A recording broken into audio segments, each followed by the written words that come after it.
Pernahkah kalian membayangkan apa yang terjadi saat seorang wali sakti harus berhadapan langsung dengan penguasa kerajaan gaib paling ditakuti di tanah Jawa? Ini bukan sekadar mitos, tapi sebuah pertemuan rahasia yang sanggup menggetarkan jagat raya. Di balik tenangnya ombak pantai selatan, ada sebuah perjanjian berdarah dan ujian iman yang hampir membuat Sunan Kalijaga kehilangan segalanya. Hari ini, kita akan membongkar detik-detik mencekam pertemuan sang wali dengan Ratu Pantai Selatan yang tidak pernah dicatat dalam buku sejarah sekolah. Namun sebelum kita masuk ke inti ceritanya, saya ingin berdoa tulus untuk kalian semua. Bagi siapapun yang sudah mengklik video ini, saya doakan semoga Allah meluangkan waktu kalian, mengangkat beban hidup kalian, dan dimurahkan rezekinya seluas samudera yang akan kita bahas hari ini. Amin. Yuk, kita saling mendoakan.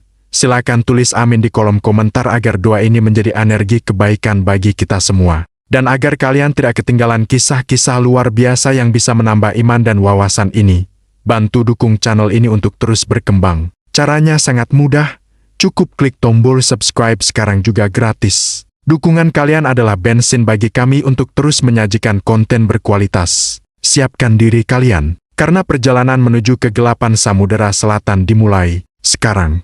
Malam itu langit di atas Kesultanan Demak seolah terbelah. Awan hitam bergulung-gulung menyerupai naga raksasa yang sedang mengerang. Namun anehnya, tidak ada setetes air pun yang jatuh ke bumi. Udara terasa sangat kering dan panas, membuat napas siapapun yang menghirupnya terasa sesak. Di dalam Masjid Agung Demak, suasana sunyi menyergap. Hanya ada satu sosok yang masih terjaga, duduk bersila dengan punggung tegak menghadap kiblat.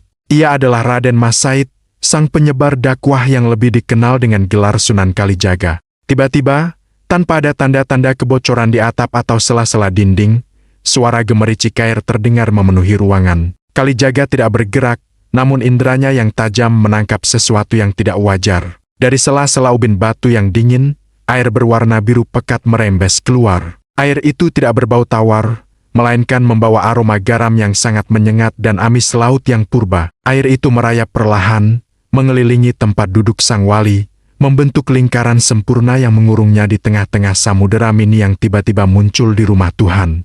Kalijaga perlahan membuka matanya. Ia tidak terkejut. Di dalam genangan air yang terus meninggi itu, ia melihat bayangan yang bukan merupakan pantulan dirinya. Di sana, di atas permukaan air yang beriak tenang, terpantul sebuah wajah wanita dengan mahkota yang terbuat dari duri karang dan permata hijau yang memancarkan cahaya redup namun mematikan. Wajah itu tidak menatapnya dengan kemarahan, melainkan dengan sebuah undangan yang penuh teka-teki. Sampun dangu, Raden Mas Said, suara itu tidak terdengar oleh telinga, melainkan bergaung langsung di dalam tempurung kepalanya, sebuah bisikan yang lebih berat dari suara ombak laut selatan. Kalijaga menarik napas panjang, memutar tasbih kayu di tangannya dengan ritme yang tetap tenang. Apa yang membawa penguasa kegelapan selatan masuk ke tempat suci ini? Gumamnya lirih. Suaranya rendah namun berwibawa, memecah kesunyian malam yang mencekam. Air biru itu tiba-tiba menyusut dan menghilang kembali ke dalam bumi secepat ia muncul, menyisakan butiran pasir putih yang sangat halus di atas ubin masjid yang seharusnya bersih. Kalijaga berdiri, jubahnya sedikit berkibar meski tidak ada angin. Ia tahu, ini bukan sekadar gangguan gaib biasa. Ini adalah sebuah tantangan, sebuah panggilan yang telah lama ia antisipasi. Tanah Jawa tidak akan pernah bisa bersatu sepenuhnya jika sang penguasa ombak belum mengakui cahaya yang ia bawa. Saat ia melangkah keluar dari masjid, ia dikejutkan oleh kehadiran beberapa muridnya yang sudah berdiri gemetar di pelataran. Mereka melihat sang guru dengan wajah pucat pasi. Salah satu murid tertua, dengan suara terbata-bata, memberanikan diri untuk bicara. "Kanjeng Sunan, jangan pergi. Kami melihat langit di arah selatan memerah seperti darah. Burung-burung gagak terbang rendah menuju pantai seolah-olah ada pesta kematian yang sedang disiapkan. Ini adalah jebakan sihir yang sangat keji." Kalijaga tersenyum tipis, sebuah senyum yang mengandung kedamaian sekaligus ketegasan yang tak terbantahkan. "Dunia ini milik Allah, termasuk laut yang paling gelap sekalipun. Jika aku takut pada ciptaannya, maka aku tidak layak membawa namanya. Tetaplah di sini, jaga doa kalian, karena perang yang sesungguhnya bukanlah perang pedang, melainkan perang melawan rasa takut di dalam dada sendiri." Tanpa membawa bekal apapun, bahkan tanpa alas kaki, Kalijaga mulai melangkah. Setiap langkahnya terasa sangat ringan, namun meninggalkan getaran yang aneh pada tanah yang ia injak. Ia berjalan menuju arah selatan, menembus kegelapan hutan jati yang sangat lebat. Di tengah perjalanan, alam seolah-olah mulai berkhianat. Pohon-pohon jati yang biasanya kokoh berdiri, tiba-tiba tampak meliuk-liuk seperti ular raksasa yang mencoba menghalangi jalannya. Akar-akar pohon mencuat dari tanah, mencoba menjegal langkah sang wali. Suara-suara tawa melengking terdengar dari atas pepohonan. Makhluk-makhluk halus yang menghuni hutan itu keluar dari persembunyian mereka, menampakkan diri dengan wujud yang mengerikan, mata yang menggantung, tubuh yang membusuk, dan tangan-tangan panjang yang mencoba menggapai jubah Kalijaga. Namun, setiap kali tangan-tangan gaib itu hampir menyentuh kulitnya, sebuah getaran cahaya keemasan terpancar dari tubuh Kalijaga, membuat makhluk-makhluk itu terpental sambil menjerit kesakitan. Semakin dekat ia ke garis pantai, suasana semakin tidak masuk akal. Langit yang tadinya gelap kini berubah menjadi ungu tua dengan kilatan petir yang menyambar-nyambar tanpa suara guntur. Kalijaga merasakan tekanan udara yang sangat hebat, seolah-olah ada ribuan ton air yang sedang menindih pundaknya. Ini bukan lagi wilayah manusia. Ini adalah wilayah perbatasan, di mana logika duniawi mulai luntur dan digantikan oleh hukum alam gaib yang liar. Ia sampai di sebuah tebing tinggi yang langsung menghadap ke Samudera Hindia. Di bawah sana, ombak menghantam karang dengan kekuatan yang sanggup menghancurkan gunung. Angin bertiup begitu kencang hingga mampu menerbangkan kuda raksasa. Namun anehnya, rambut dan jubah Kalijaga tetap diam, seolah-olah ia berada dalam dimensi yang berbeda. Di kejauhan, di tengah-tengah kegelapan samudera yang mengamuk, sebuah titik cahaya hijau muncul. Cahaya itu membelah ombak, menciptakan jalur air yang tenang dan bercahaya di tengah laut yang sedang murka. Dari dalam jalur itu, terdengar suara trompet kerang yang menyayat hati, menandakan kedatangan sesuatu yang sangat agung sekaligus mengerikan. Kalijaga memejamkan mata sejenak, melantunkan ayat-ayat suci yang membuat getaran di udara semakin stabil. Ia tahu bahwa di bawah sana, di balik ombak yang setinggi raksasa itu, sebuah kerajaan yang tak pernah tersentuh oleh peradaban manusia sedang menunggunya. Sebuah kerajaan yang dibangun dari air mata dan kekuatan kuno yang telah ada sebelum Nabi pertama menginjakkan kaki di bumi. Tiba-tiba, bumi yang ia pijak bergetar hebat. Tebing karang itu seolah-olah hendak runtuh. Namun, alih-alih jatuh, Kalijaga justru melihat pemandangan yang paling mustahil dalam hidupnya. Air laut mulai naik, meninggi dan meninggi hingga sejajar dengan puncak tebing tempat ia berdiri. Air itu tidak tumpah, melainkan membeku membentuk dinding raksasa yang transparan. Di balik dinding air itu, ia bisa melihat ribuan prajurit bertubuh setengah ikan dengan tombak yang terbuat dari tulang paus, berbaris rapi menunggu perintah. Dan di tengah-tengah barisan itu, sebuah kereta kencana yang terbuat dari emas murni dan mutiara hitam meluncur perlahan. Kereta itu tidak ditarik oleh kuda, melainkan oleh 2 ekor naga laut bersisik hijau zamrud yang matanya menyala seperti api. Di dalam kereta itu, duduklah sang penguasa, sang legenda, sosok yang selama ini hanya dianggap mitos oleh orang-orang yang takut akan kegelapan. Wajah wanita itu kini terlihat jelas, sangat cantik, dengan kecantikan yang sangat menyakitkan untuk dipandang karena terasa begitu dingin dan tidak bernyawa. Ia mengenakan kemen hijau sutra yang berkilauan, dan setiap kali ia bernapas, air laut di sekelilingnya ikut berdenyut. Selamat datang di gerbang kematianku, wali dari tanah utara, ucap sang ratu. Suaranya kini terdengar sangat nyata, memantul di antara dinding-dinding air yang mengepung Kalijaga. Kau datang dengan tangan kosong, tanpa pasukan, tanpa jimat. Apakah kau begitu sombong hingga menganggap doamu bisa menghentikan seluruh pasukanku yang kelaparan? Kalijaga membuka matanya kembali. Kali ini, matanya memancarkan ketenangan yang jauh lebih dalam dari kedalaman samudera di depannya. Aku tidak datang untuk berperang, wahai ratu yang terperangkap dalam kemegahan semu. Aku datang untuk membawakanmu sesuatu yang belum pernah kau miliki di istana bawah lautmu yang dingin ini. Sang ratu tertawa, sebuah tawa yang membuat petir di langit langsung menyambar permukaan laut. Apa yang bisa kau berikan padaku? Emas? Aku punya gunung emas di bawah sana. Nyawa? Aku sudah memiliki jutaan nyawa yang tersesat di perut lautku. Kalijaga melangkah maju, tepat ke arah dinding air yang menakutkan itu. Aku membawakanmu kedamaian yang tidak perlu dijaga dengan tombak, dan cahaya yang tidak akan pernah padam meski kau bawa ke dasar palung terdalam. Suasana tiba-tiba menjadi sangat sunyi. Angin berhenti bertiup, ombak berhenti menghantam. Sang ratu menatap tajam ke dalam mata Kalijaga, mencari sedikit saja tanda ketakutan atau keraguan. Namun ia tidak menemukannya. Yang ia temukan hanyalah sebuah ketulusan yang membuatnya merasa asing dengan dirinya sendiri. Namun, sebelum sang ratu sempat menjawab, sesuatu yang gelap dan besar mulai muncul dari dasar laut di belakang kereta kencana. Sebuah bayangan yang jauh lebih hitam dari malam, sesuatu yang tampaknya bahkan membuat sang ratu sendiri terkejut. Lautan di sekitar mereka tiba-tiba mendidih, dan suara raungan yang bukan berasal dari dunia ini terdengar menggetarkan fondasi bumi. Kalijaga menyadari bahwa pertemuan ini bukan hanya tentang dia dan sang ratu. Ada kekuatan lain, sesuatu yang sangat purba dan jahat, yang tidak ingin perdamaian terjadi antara cahaya utara dan kekuatan selatan. Sesuatu yang telah lama tertidur di dasar Laut Jawa, kini terbangun karena kehadiran sang wali. Sepertinya, bisik Kalijaga sambil mempererat pegangan pada tasbihnya, tamu yang tidak diundang telah tiba. Episode berakhir dengan Kalijaga yang berdiri di ujung tebing terkepung oleh dinding air raksasa di depannya, sementara di belakangnya tanah mulai retak mengeluarkan uap panas dan dari kedalaman laut sebuah mata raksasa berwarna merah darah terbuka perlahan menatap lurus ke arah mereka berdua. Pertempuran yang sesungguhnya baru saja dimulai. Mata merah raksasa yang terbuka dari dasar samudera itu memancarkan aura kebencian yang begitu pekat, hingga air laut yang tadinya biru jernih berubah menjadi hitam legam seperti tinta. Sang Ratu Pantai Selatan, yang semula berdiri angkuh di atas kereta kencananya, tampak menegang. Jemarinya yang lentik menggenggam pinggiran kereta dengan sangat kuat hingga kuku-kukunya memutih.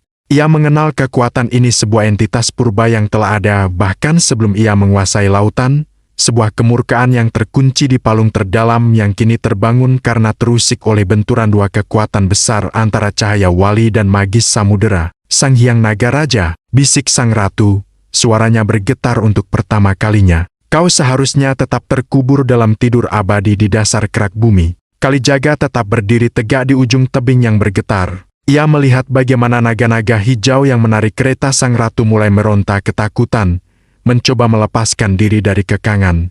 Uap panas yang keluar dari retakan tanah di belakang Kalijaga mulai menyatu dengan kabut laut, menciptakan suasana yang menyesakkan. Udara kini berbau belerang dan kematian. Tiba-tiba, sebuah ledakan air raksasa terjadi tepat di bawah tebing. Sesosok makhluk mengerikan muncul, sebuah kepala naga hitam yang tertutup sisik tajam sebesar perisai, dengan tanduk yang meliuk-liuk membara seperti bara api. Makhluk itu adalah perwujudan dari kerakusan dan dendam masa lalu tanah Jawa yang belum tuntas. Naga raja itu mengaum, sebuah suara yang frekuensinya sanggup merontokkan gigi dan membuat telinga manusia biasa pecah seketika. Wali Allah, sang ratu berseru di tengah gemuruh, jika kau ingin membuktikan cahaya yang kau bawa, maka hadapi kutukan ini. Jika naga raja ini menghancurkan tebing itu, maka seluruh pesisir selatan akan tenggelam dalam tsunami yang tidak akan menyisakan satupun nyawa manusia. Kalijaga tidak menjawab dengan kata-kata. Ia memejamkan mata, membiarkan tasbih di tangannya berputar dengan kecepatan yang luar biasa. Di dalam batinnya, ia melakukan komunikasi spiritual yang melampaui batas ruang dan waktu. Ia bukan sedang meminta kekuatan untuk menghancurkan, melainkan meminta izin untuk menenangkan. Bismillah, ucap Kalijaga sangat pelan, namun getaran suaranya seolah-olah menghentikan denyut jantung alam semesta sejenak. Ia melangkah turun dari tebing, bukan jatuh, melainkan melayang perlahan seolah-olah udara di bawah kakinya telah memadat menjadi tangga tak kasat mata. Setiap langkah yang ia ambil meninggalkan jejak cahaya keemasan yang menggantung di udara. Saat kakinya menyentuh permukaan air yang mendidih, keajaiban terjadi. Air yang panas itu seketika menjadi dingin dan tenang. Lingkaran cahaya meluas dari titik sentuhan kakinya, memukul mundur kegelapan yang dibawa oleh naga raja. Sang naga hitam merasa terancam. Ia melesatkan ekornya yang berduri ke arah Kalijaga. Hantaman itu seharusnya sanggup menghancurkan sebuah pulau kecil,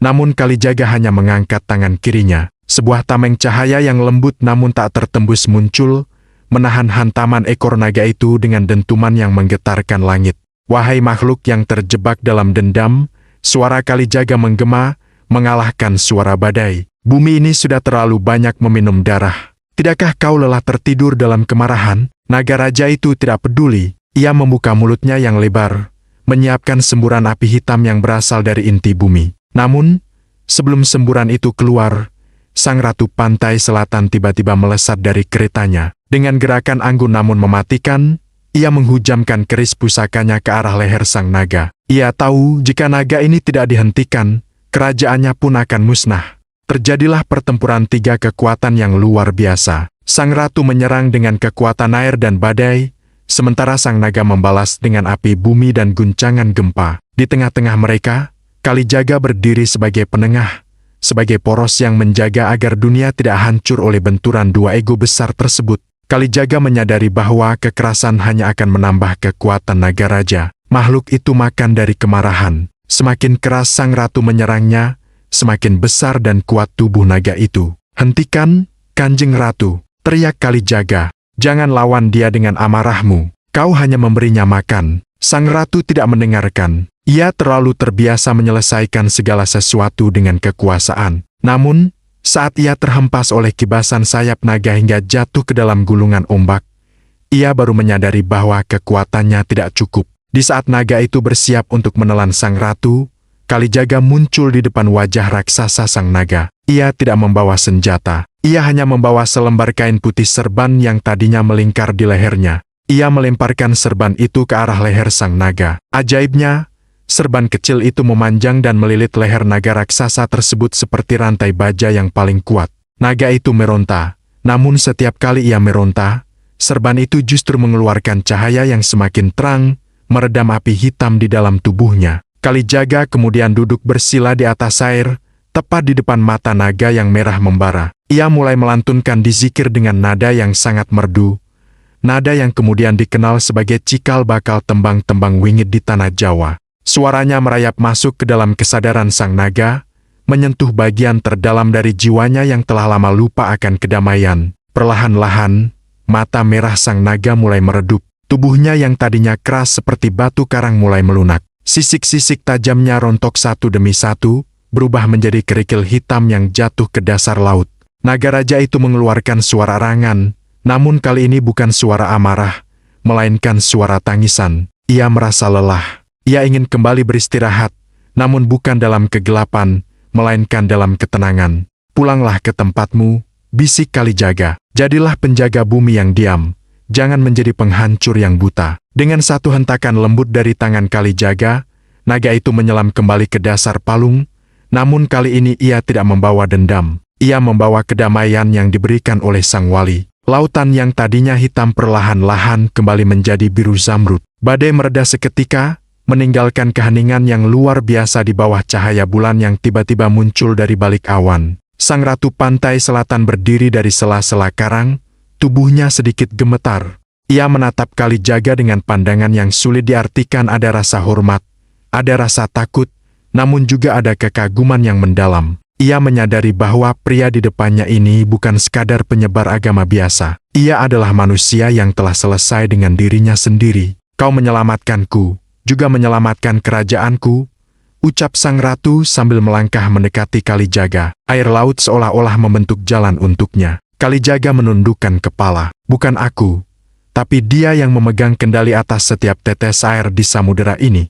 Sang ratu tersenyum. Kali ini senyumnya terasa lebih hangat, menyerupai senyum manusia. "Kau benar-benar berbeda, Raden Mas Said. Sekarang aku mengerti mengapa rakyat Jawa begitu mencintaimu. Kau tidak datang untuk menghancurkan tradisi kami, tapi untuk memurnikannya." Ia kemudian melepaskan sebuah cincin dari jarinya yang bermata mutiara hitam yang memancarkan cahaya ungu. "Terimalah ini, bukan sebagai jimat, tapi sebagai tanda bahwa mulai malam ini, seluruh kekuatan di Samudera Selatan tidak akan pernah menghalangi dakwahmu. Siapapun yang membawa namamu dan niat suci di bibir pantai ini, maka ombak akan bersahabat dengannya." Kalijaga menerima pemberian itu dengan hormat. Namun, saat ia menyentuh cincin tersebut, sebuah penglihatan masa depan melintas di benaknya. Ia melihat kehancuran yang akan datang ratusan tahun dari sekarang, bangsa asing yang datang dengan kapal besar darah yang tertumpah di tanah Jawa, dan bagaimana nama sang ratu serta namanya sendiri akan disalahgunakan oleh orang-orang untuk mencari pesugihan dan kekuasaan duniawi. Wajah Kalijaga berubah menjadi sangat sedih. "Kanjeng Ratu, perjanjian ini akan menjadi beban berat bagi anak cucu kita jika mereka kehilangan arah. Mereka akan memuja kita melebihi mereka memuja Sang Pencipta." Sang ratu terdiam. ia pun bisa melihat masa depan itu. Lalu, apa yang harus kita lakukan? Kalijaga menatap ke arah ufuk timur di mana semburat merah fajar mulai muncul. Biarkan cerita malam ini menjadi rahasia yang terkubur. Biarkan mereka mencari kita dalam doa, bukan dalam pemujaan berhala. Aku akan pergi, dan kau harus kembali ke duniamu. Saat fajar menyingsing, sosok sang ratu dan seluruh pasukannya perlahan-lahan memudar menjadi kabut laut. Kereta kencananya menghilang ke dalam buih ombak yang pecah di pantai. Kalijaga berdiri sendirian di tepi pantai Parangtritis yang luas. Jadi dirinya sebagai seorang wali kembali sepenuhnya. Namun, saat ia berbalik untuk berjalan pulang, ia menyadari sesuatu yang aneh. Di pasir pantai yang basah, tidak ada satu pun jejak kakinya. Padahal ia baru saja berjalan di sana. Sebaliknya, ia melihat jejak-jejak kaki yang sangat besar mengarah ke laut. Jejak kaki yang bukan miliknya, juga bukan milik sang ratu. Ia menatap cincin di tangannya, lalu menatap kembali ke arah samudera yang kini tenang. Tiba-tiba, dari kejauhan, ia melihat seorang pria tua dengan pakaian compang-camping sedang memancing di atas batu karang, seolah-olah tidak terjadi apa-apa semalam. Pria tua itu menoleh ke arah Kalijaga dan melambaikan tangan sambil tertawa kecil. Kalijaga tersentak. Ia menyadari sesuatu yang lebih besar sedang terjadi. Apakah pertemuan tadi hanyalah ujian lain? Atau ada sosok lain yang sedang mempermainkan realitas di pantai ini? Siapa sebenarnya yang kitemui semalam? Gumam Kalijaga pada diri sendiri. Tanpa jawaban, ia melanjutkan perjalanannya kembali ke Demak. Namun, rasa penasaran itu tidak hilang. Ia merasa bahwa perjalanan spiritualnya baru saja memasuki babak yang jauh lebih berbahaya. Langkah kaki Kalijaga terasa berat saat ia meninggalkan hamparan pasir pantai selatan yang luas. Meskipun raga sang wali telah jauh meninggalkan deburan ombak, pikirannya masih tertinggal pada sosok pria tua misterius yang melambai dari atas batu karang tadi. Siapakah dia? Mengapa kehadirannya terasa begitu tipis antara ada dan tiada, namun mampu menggetarkan nurani seorang wali yang baru saja menaklukkan kemurkaan naga purba? Kalijaga berhenti sejenak di bawah pohon beringin besar yang menandai batas antara wilayah pesisir dan hutan pedalaman. Ia merogoh saku jubahnya, mencari cincin bermata mutiara hitam pemberian sang ratu.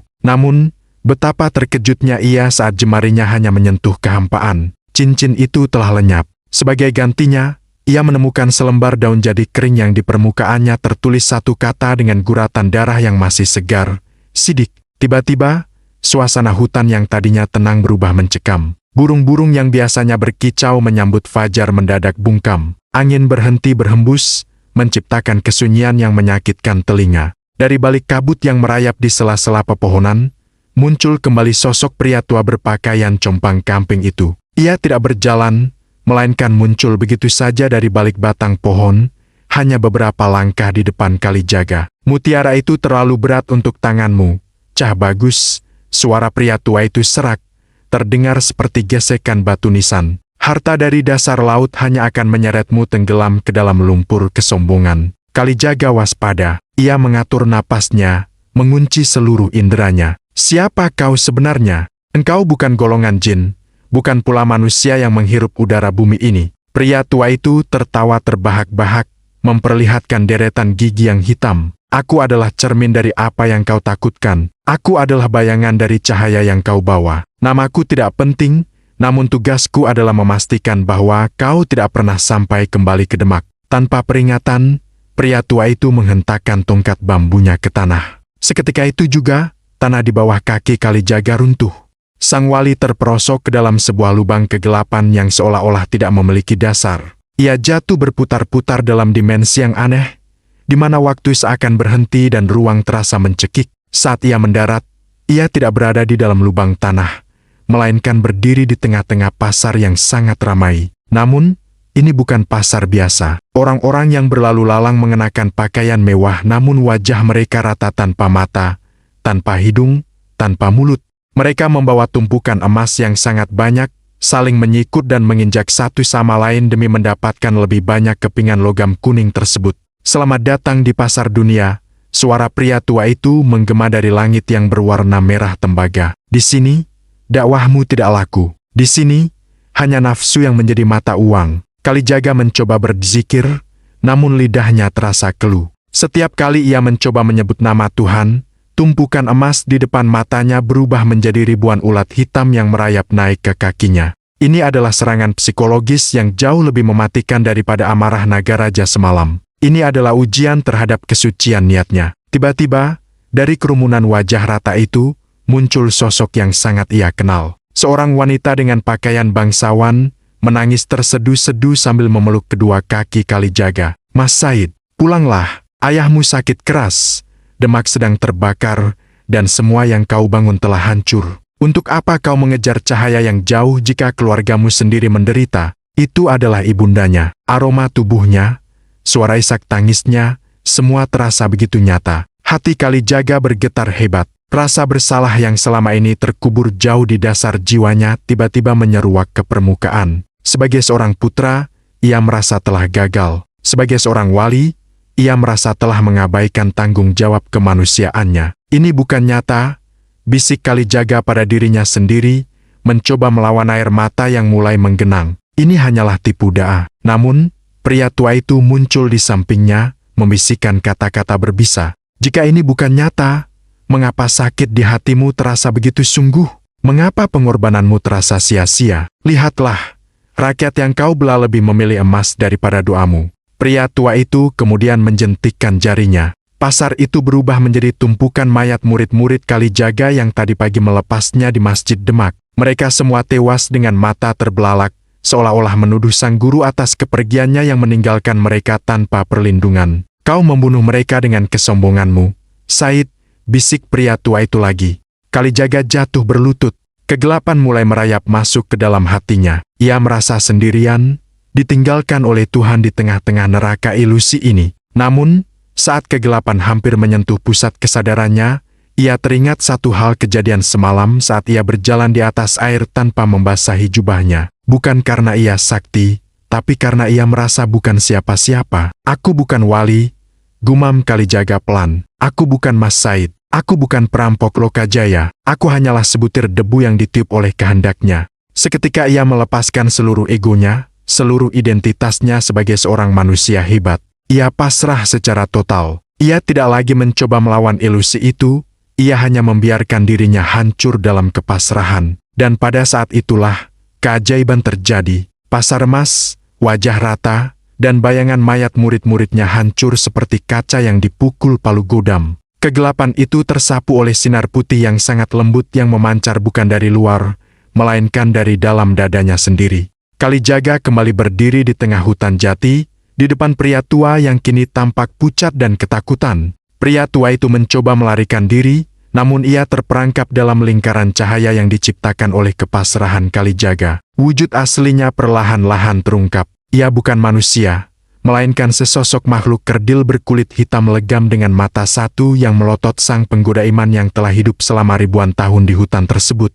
Kau melewati ujian sidik," desis makhluk itu sambil merangkak mundur. Kalijaga menatapnya dengan rasa iba, bukan kemarahan. "Engkau adalah bagian dari perjalananku. Tanpa gangguanmu, aku tidak akan pernah tahu sedalam apa lubang kesombongan di dalam hatiku." Makhluk itu mendesis marah dan tiba-tiba meledak menjadi ribuan lalat hijau yang terbang berpencaran, meninggalkan bau busuk yang menyengat. Hutan kembali normal. Matahari pagi kini bersinar terang, menembus celah-celah daun jati dan memberikan kehangatan yang nyata pada kulit Kalijaga. Namun, kejutan belum berakhir. Di tempat makhluk itu tadi berdiri, tertinggal sebuah keris kecil tanpa sarung yang tergeletak di tanah. Keris itu mengeluarkan hawa dingin yang kontras dengan panasnya matahari pagi. Saat Kalijaga memungutnya, ia merasakan getaran yang sangat kuat, seolah-olah keris itu memiliki nyawa sendiri. Di kejauhan, ia mendengar suara langkah kaki yang terburu-buru. Murid-muridnya dari Demak benar-benar datang menyusulnya. Namun, kali ini mereka tidak pucat. Mereka membawa kabar yang menggetarkan. "Kanjeng Sunan, Kanjeng Sunan," teriak salah satu murid sambil terengah-engah. "Masjid Agung Demak, tiang utamanya retak. Para wali lainnya berkumpul, mereka menunggumu. Sesuatu yang besar sedang terjadi di pusat kerajaan." Kalijaga menatap keris di tangannya, lalu menatap ke arah laut selatan yang kini sudah tertutup kabut, dan kemudian menatap ke arah Demak di utara. Ia menyadari bahwa pertemuannya dengan Ratu Pantai Selatan dan ujian pria tua tadi hanyalah pembukaan dari sebuah peristiwa besar yang akan mengubah nasib tanah Jawa selamanya. Tiang utama tidak akan runtuh selama pondasi iman kita masih tegak, ucap Kalijaga mantap. Ayo, kita kembali. Waktu kita hampir habis. Saat mereka mulai berjalan menjauh, kamera sudut pandang orang ketiga memperlihatkan sebuah pemandangan yang membuat bulu kuduk berdiri. Di atas pohon beringin besar tempat Kalijaga tadi berhenti, terlihat ribuan sosok gaib mulai dari yang kecil hingga yang raksasa sedang menundukkan kepala saat Kalijaga lewat. Mereka seolah-olah memberikan penghormatan terakhir kepada manusia yang baru saja naik derajat spiritualnya. Namun, di balik semak-semak, terlihat sepasang mata merah yang masih mengawasi. Naga purba itu memang telah kembali ke laut, tapi dendamnya telah melahirkan benih baru di daratan. Langkah kaki Kalijaga dan para muridnya membelah kesunyian hutan dengan kecepatan yang tidak masuk akal. Bumi seolah-olah melipat diri di bawah telapak kaki sang wali, memperpendek jarak ratusan mil menjadi hanya beberapa jam perjalanan. Namun, semakin dekat mereka ke jantung Kesultanan Demak, suasana semakin mencekam. Langit di atas Masjid Agung tidak lagi biru, melainkan berubah menjadi kelabu keunguan dengan pusaran awan yang membentuk lubang hitam tepat di atas kubah masjid. Saat Kalijaga menginjakkan kaki di pelataran masjid, ia disambut oleh pemandangan yang menyayat hati. Para wali lainnya Sunan Bonang, Sunan Giri, dan Sunan Ampel berdiri melingkari bangunan masjid dengan wajah yang sangat tegang.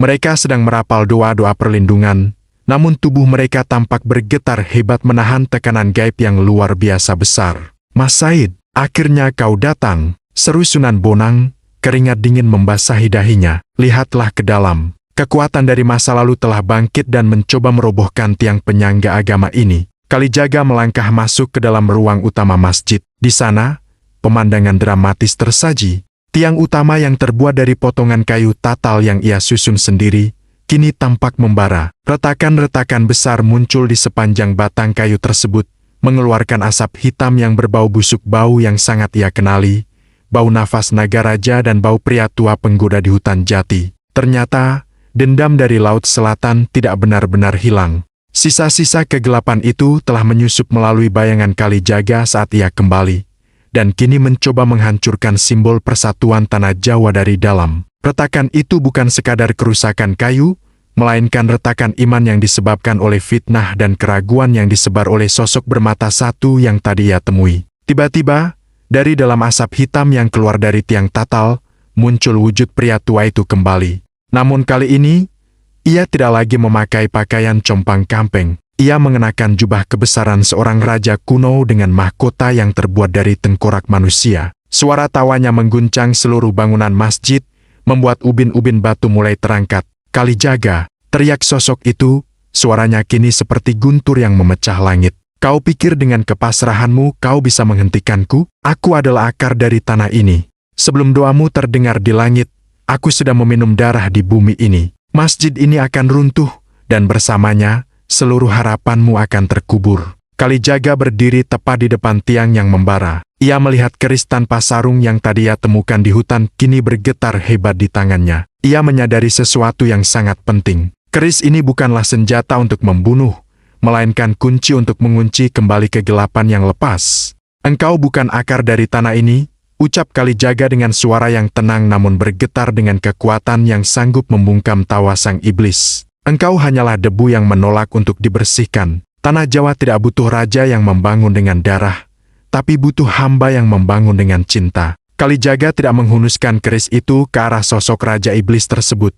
Sebaliknya, ia justru menusukkan keris itu tepat ke tengah-tengah retakan tiang tatal yang membara. Seketika itu juga, ledakan cahaya putih yang menyilaukan memenuhi seluruh ruangan masjid. Sosok Raja Iblis itu menjerit mengerikan saat tubuhnya mulai tersedot masuk ke dalam lubang cahaya yang tercipta di tiang kayu. Ia mencoba mencengkeram jubah Kalijaga, menyeret sang wali untuk ikut lenyap bersamanya. Jika aku harus hancur, maka kau pun harus musnah, raung sang iblis. Pada detik-detik yang sangat menegangkan itu, saat tiang masjid mulai goyah dan hampir menimpa Kalijaga, sebuah fenomena ajaib terjadi. Dari kejauhan, dari arah pantai selatan, terdengar suara deburan ombak yang sangat keras, padahal Demak berada di pantai utara. Tiba-tiba, muncul bayangan samar sang ratu pantai selatan di tengah-tengah masjid. Dengan lambaian tangannya, air laut gaib yang jernih menyeram tiang yang membara tersebut, memadamkan api hitam dan membekukan sosok iblis di dalamnya. Aku datang untuk menagih janji persahabatan kita, Sunan, bisik bayangan sang ratu sebelum akhirnya ia menghilang kembali menjadi butiran embun yang menyejukkan. Kalijaga jatuh terduduk, tiang tatal yang tadinya retak kini kembali utuh, bahkan memancarkan aroma wangi kayu cendana yang memenuhi seluruh wilayah Demak. Kegelapan di langit sirna, digantikan oleh cahaya matahari yang cerah. Para wali lainnya masuk ke dalam ruangan dengan rasa syukur yang tak terhingga. Mereka melihat Kalijaga yang masih memegang pangkal keris yang kini telah menyatu sempurna di dalam kayu tiang utama, menjadi paku bumi yang tak terlihat. Namun, drama ini belum berakhir. Saat suasana mulai tenang, Sunan Giri mendekati Kalijaga dan melihat telapak tangan sang wali. Di sana, terdapat bekas luka bakar berbentuk mata, satu tanda bahwa meski kegelapan telah dikunci, sisa-sisanya akan selalu mengawasi dan menunggu manusia-manusia yang lalai di masa depan. Tugasmu telah selesai untuk hari ini, Mas Said, ucap Sunan Ampel sambil memegang pundak Kalijaga. Namun ingatlah, apa yang kau kunci di tiang ini adalah nafsu manusia. Suatu saat nanti, akan ada orang-orang yang mencoba mencungkil keris itu demi kekuasaan.